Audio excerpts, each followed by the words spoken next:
Gamma radiation में expert scientist जब उन्हीं रेडिएशन के ब्लास्ट में फंस जाता है तो वो मरता नहीं बल्कि उसके शरीर में अलौकिक शक्तियां आ जाती है, जिसकी वजह से वो हरा बड़ा और बहुत बड़ा बन जाता है। ऐसा उसके साथ क्यों होता है जानते हैं इस वीडियो में, पर पहले वीडियो को लाइक करके चैनल को सब्सक्राइब कर दे। तो कहानी की शुरुआत में हम एक साइंटिस्ट को देखते हैं जिसका नाम डेविड बैनर है। वो कुछ जानवरों के डीएनए को मिलाकर कुछ खास चीज बना रहा था और इस काम के लिए गवर्नमेंट भी उसे फंड दे रही थी। लेकिन जब उससे वो सब चीज नहीं बनी तो गवर्नमेंट ने अपने फंड को रोक दिया। लेकिन फिर भी डेविड ने अपनी रिसर्च को रोका नहीं और वो अकेले ही उस रिसर्च पर काम करना शुरू कर दिया और आखिर में उसने वो मेडिसिन बना ही ली जिस पर किसी भी बीमारी या जहर का कोई भी असर नहीं होता। और वो मेडिसिन को खुद के ऊपर टेस्ट कर लेता है, जिसके बाद उसका एक बेटा पैदा होता है जिसका नाम उसने ब्रूस रखा था। डेविड को पता चलता है कि उसके बेटे में भी मेडिसिन का असर आ चुका है, जिस मेडिसिन को उसने अपने ऊपर टेस्ट किया था। और वो इस चीज का हल निकालने की कोशिश करता है कि कैसे इस मेडिसिन के असर को खत्म किया जाए। और दूसरी तरफ हम देखते हैं कि ब्रूस को किसी भी चोट का असर नहीं होता और उसे ना ही कोई बीमारी होती है। और ब्रूस के डैड डेविड को जॉब से निकाल दिया जाता है क्योंकि उन्होंने गवर्नमेंट की बात नहीं मानी थी।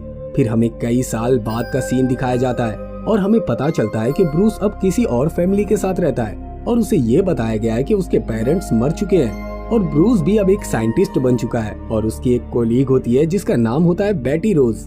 और वो दोनों एक दूसरे को काफी पसंद करते हैं और वो दोनों इस पर रिसर्च कर रहे होते हैं कि किसी भी जख्म को कैसे ठीक किया जा सकता है। तभी उनके पास एक सोल्जर आता है और वो उन्हें आर्मी के लिए काम करने को कहता है। लेकिन वो लोग इसके लिए मना कर देते हैं और कहते हैं कि हम चाहते हैं कि इसका फायदा पूरी दुनिया को पहुंचे।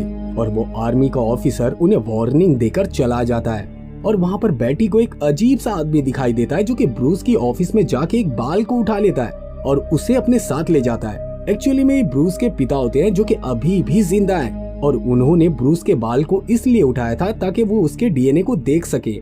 और ऑफिस में बेटी और ब्रूस गामा रेस पर काम कर रहे होते हैं और उसकी मशीन अचानक से खराब हो जाती है और ब्रूस उस मशीन को संभालने की बहुत कोशिश करता है लेकिन वो रेस उस पर पड़ जाती है।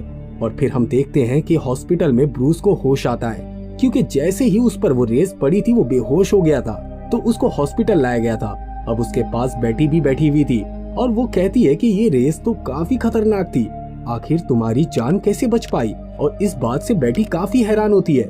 लेकिन ब्रूस कहता है कि बेटी छोड़ो इन बातों को, मैं बहुत ही अच्छा फील कर रहा हूँ और मुझे कोई भी दर्द नहीं हो रहा। और ब्रूस और बेटी दोनों भी इस बात से हैरान थे कि ब्रूस आखिर उन रेस से कैसे बच गया, लेकिन साथ ही में इस बात से काफी खुश होते हैं। और रात को ब्रूस के पास उसके डैड आते हैं और वो ब्रूस को बताते हैं कि मैं तुम्हारा डैड हूँ। तो ब्रूस कहता है कि नहीं, वो तो मर चुके हैं। लेकिन ब्रूस के डैड कहते हैं कि आर्मी ने तुमसे झूठ बोला है और तुम्हारी कोलीग बेटी जनरल की बेटी है जिसने मेरी रिसर्च को रुकवा दिया था और तुम जिस पर रिसर्च कर रहे हो वो तुम्हारे अंदर ही है और तुम्हें उसे कहीं ढूंढने की जरूरत नहीं और ना ही तुम्हें किसी की मदद की जरूरत है। तो ब्रूस कहता है कि मैं आपकी बातों पर यकीन कैसे कर लूं जबकि आप इतने सालों बाद मेरे सामने आए हो, जबकि मैं बेटी से कई सालों से प्यार करता हूँ। फिर रात में ब्रूस अपने लैब में आता है और उसे अपने डैड की सभी बातें याद आ रही होती है और उसे गुस्सा आने लगता है और उसके बॉडी में अचानक से कुछ चेंजेस होने लगते हैं। फिर वो धीरे धीरे बड़ा और हरा बनता चला जाता है और देखते ही देखते वो हल्क में ट्रांसफॉर्म हो जाता है। और ये सब कुछ उसके डैड भी देख रहे होते हैं और वो उसके पास आते हैं कि हल्क को यानी ब्रूस को अपने बचपन की कुछ बातें याद आने लगती है और ब्रूस वहाँ की सारी चीजों को तोड़ फोड़ कर वहाँ से चला जाता है। फिर अगले दिन बेटी ब्रूस के पास आती है और वो कहती है कि कल रात को बहुत अजीब चीज हुई, क्या तुम कल रात को लैब में गए थे? लेकिन ब्रूस को कुछ भी याद नहीं होता। तो वो कहता है कि नहीं, मैं तो कल रात को लैब में नहीं गया था, लेकिन कल रात को मुझे बहुत ही अजीब सा सपना आया था और उसमें एक आदमी आया था और वो खुद को मेरा डैड कह रहा था। और तभी वहाँ पर आर्मी के जनरल यानी कि बेटी के डैड आ जाते हैं और वो अपनी बेटी को बाहर गाड़ी में बैठा देते हैं ये कह के कि अभी तुम बाहर ही रहो, मुझे ब्रूस से कुछ बातें करनी है। और बेटी के डैड ये भी जानते हैं कि ब्रूस डेविड का बेटा है और ये अपने डैड का छोड़ा हुआ काम पूरा कर रहा है और वो ब्रूस से कुछ और बातें करने लगते हैं। और बेटी जाती है ब्रूस के डैड के पास और कहती है कि आखिर ब्रूस में ऐसा क्या है जो मेरे डैड उसके पीछे पड़े हुए हैं और वो उससे बात करना चाहते हैं। तो ब्रूस के डैड कहते हैं कि क्या तुम मेरे बेटे को आर्मी जनरल यानी कि अपने डैड के पास छोड़ आई हो? तुम ब्रूस के बारे में कुछ नहीं जानती, वो सच में यूनिक है और अगर आर्मी को उसके बारे में पता चल गया तो वो उसे पकड़ ले जाएंगे। और दुनिया भी यूनिक चीजों को एक्सेप्ट नहीं करती। और दूसरी तरफ आर्मी जनरल ब्रूस से बातें कर रहे होते हैं कि बताओ तुम्हारे डैड कहाँ पर हैं। तो ब्रूस कहता है कि मुझे बस ये पता है कि वो मर चुके हैं, मुझे इस बारे में और कुछ भी नहीं पता। तो आर्मी जनरल कहते हैं कि मैं ही हूँ वो जिसने तुम्हारे डैड को जेल में भेजा था। तुम जानते हो कि मैं हर बात का पता लगा के रहूंगा और अगर तुमने मुझे सही इन्फॉर्मेशन नहीं दी तो मैं तुम्हें भी जेल भेज दूंगा। तो ब्रूस कहता है कि मुझे कुछ भी याद नहीं। फिर आर्मी जनरल कहते हैं कि तुम इस काबिल ही नहीं हो कि तुम्हें एक लैब खोल कर दिया जाए या तुम कोई रिसर्च कर सको, तुम्हारा दिमाग छोटे बच्चे की तरह है। और आखिर में वो जनरल कहता है कि मेरी बेटी से दूर रहना। उसके बाद वो वहाँ से चला जाता है और फिर ब्रूस के पास एक कॉल आता है जो कि उसके डैड का ही होता है। और ब्रूस अपने डैड से कहता है कि आपने मेरे साथ ये क्या किया है, आपने मुझ में ये बीमारी क्यों इंजेक्ट की है। तो उसके डैड कहते हैं कि ये बीमारी नहीं बल्कि एक पावर है, इसे इस्तेमाल करना सीखो। तो ब्रूस कहता है कि नहीं, मैं इसे खत्म कर दूंगा। तो ब्रूस के पिता कहते हैं कि अब तो बेटी भी तुम्हारे साथ नहीं होगी क्योंकि मैंने तुम्हारे डीएनए से कुछ क्रिएचर बनाए थे और वो मैंने उसी की तरफ भेज दिए हैं। तो ब्रूस तुरंत कॉल काटता है और बेटी के घर की तरफ निकल पड़ता है। लेकिन तभी रास्ते में उसके सामने एक ऑफिसर आ जाता है और ब्रूस को काफी गुस्सा आता है और वो दोबारा से हल्क में बदल जाता है और वो बेटी के घर पहुंच जाता है और वो दोनों एक दूसरे को देखते हैं और ब्रूस बेटी को गाड़ी में बैठा देता है और तभी वहाँ पर वो क्रिएचर कुत्ते आ जाते हैं जो उसके पिता ने भेजे थे, जो कि खुद ब्रूस के डीएनए से बनाए गए थे। और ब्रूस उन कुत्तों से लड़ाई करता है और उन सभी कुत्तों को मार डालता है। और उसके बाद ब्रूस बेटी को सब कुछ बता देता है कि मेरे डैड असल में क्या चाहते हैं और मेरी बॉडी में कोई हिडन मेडिसिन थी जो कि रेस पड़ने की वजह से सामने आ गई और मैं हल्क में बदल जाता हूँ जब भी मैं गुस्सा होता हूँ। तो बेटी कहती है कि हौसला रखो, मैं तुम्हारे साथ ही हूँ।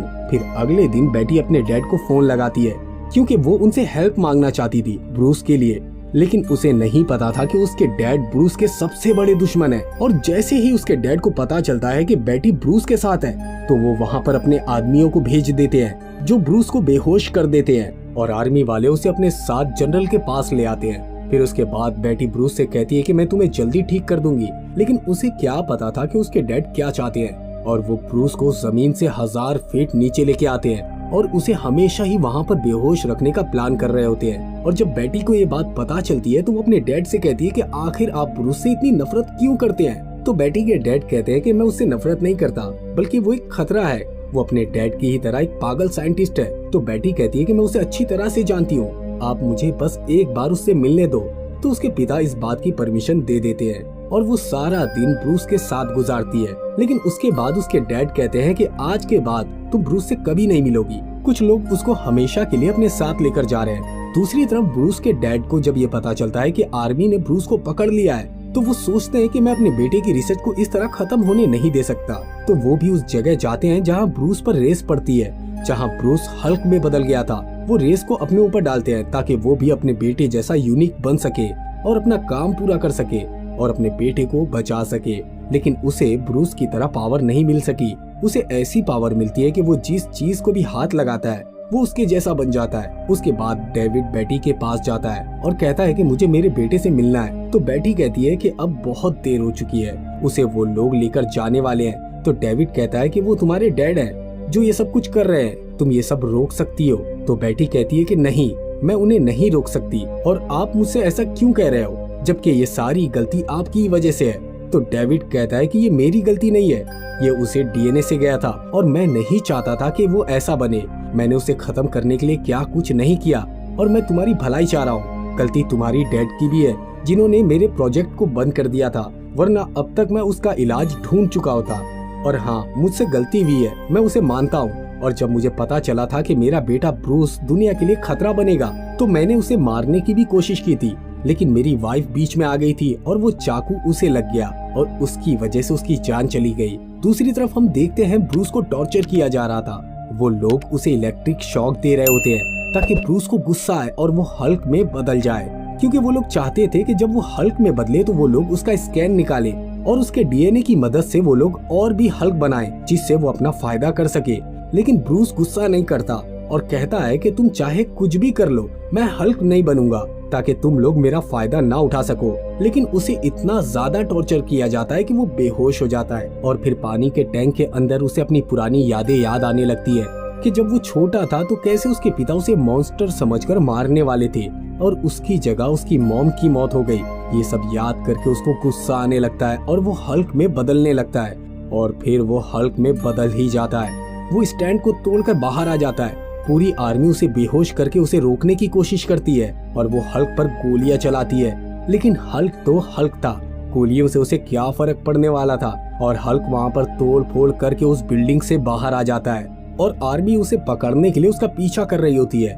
उसके बाद हल्क एक हेलीकॉप्टर के ऊपर चढ़ जाता है, फिर वो फाइटिंग प्लेन पर भी चढ़ जाता है, लेकिन वो प्लेन ज्यादा ऊंचाई पर पहुंच जाता है तो हल्क उससे फिसल कर नीचे पानी में गिर जाता है और फिर मिलिट्री वाले उस पर मिसाइल छोड़ने लगते हैं। लेकिन हल्क वहाँ से निकलकर शहर की तरफ आने लगता है और उसके बाद बेटी भी वहीं पर होती है और उसे उसके डैड आर्मी जनरल ने भेजा होता है। और जब ब्रूस बेटी को देखता है तो उसका गुस्सा शांत होने लगता है और वो फिर से इंसान बनने लगता है, लेकिन उसे नहीं पता था कि उसके खिलाफ साजिश हुई है और उसका फायदा उठाकर आर्मी वाले उसे फिर से पकड़ लेते हैं। और जब बेटी को ये पता चलता है कि उसके डैड ने उसके साथ धोखा किया है और उससे झूठ बोला है तो उसे बहुत बुरा लगता है और वो अपने डैड से नफरत करने लगती है। और आर्मी के पास ब्रूस के डैड आते हैं और कहते हैं कि मुझे अपने बेटे से आखिरी बार मिलना है, उसके बाद मैं सरेंडर करता हूँ और तुम मुझे अरेस्ट कर लो।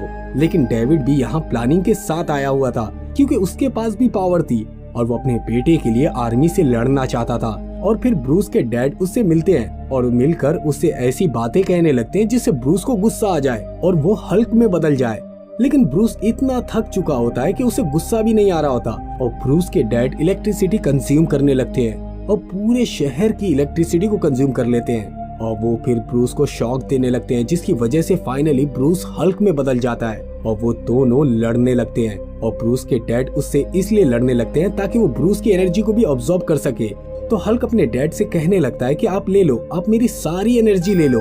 और वो अपनी सारी एनर्जी अपने डैड को देने लगता है, लेकिन उसकी एनर्जी इतनी ज्यादा होती है कि ब्रूस के डैड उसे कंट्रोल ही नहीं कर पाते और कहते हैं कि नहीं, इसे तुम ही रखो, मैं इसे कंट्रोल नहीं कर सकता, सिर्फ तुम ही इसे कंट्रोल कर सकते हो। और फिर वहाँ पर आर्मी एक बॉम्ब फेंक देती है ताकि वो दोनों मर जाएं। और आर्मी को ऐसा लगता है कि धमाके के बाद वो दोनों मर चुके हैं। और फिर हमें 1 साल बाद का सीन दिखाया जाता है। बेटी को उसके डैड का कॉल आता है और वो कहते हैं कि अगर तुम्हें ब्रूस कहीं भी दिखाई दे हल्क के फॉर्म में तो मुझे जरूर बताना। सभी लोगों को लगता है कि वो मर चुका है, लेकिन मुझे लगता है कि वो अभी भी जिंदा है। तो बेटी कहती है कि नहीं, मैं आपको कभी नहीं बताऊंगी और मैं खुद भी यही चाहती हूँ कि मैं उसे याद ना करूँ, वरना वो याद बनकर फिर से मेरे पास आ जाएगा।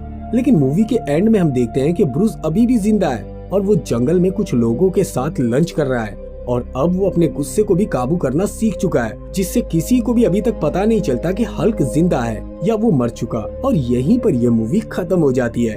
अगर आपको हमारा ये वीडियो पसंद आए तो वीडियो को लाइक, चैनल को सब्सक्राइब और हाँ, बेल आइकॉन के बटन को दबाना ना भूलें।